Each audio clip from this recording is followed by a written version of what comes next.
Pernah dengar kisah pengkhianatan yang sebenarnya adalah langkah genius di tengah kemelut tiga kerajaan?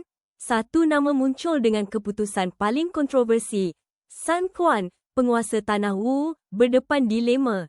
Di satu sisi, ancaman Liu Bei, bekas sekutunya, semakin memuncak.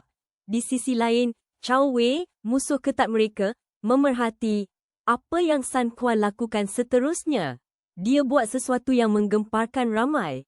Dia bersumpah setia kepada Cao Wei, ya, musuh ketatnya sendiri. Sebagai balasan atas kesetiaan ini, Cao Wei menganugerahkan gelaran Raja Wu kepadanya. Ini bukan sekadar penyerahan kalah, tapi satu langkah catur politik yang licik. Dengan gelaran ini, Sun Quan bukan saja dapat masa untuk bernafas dari Liu Bei, malah mengukuhkan kedudukannya di timur. Pengkhianat atau strategis ulung, anda nilaikan sendiri.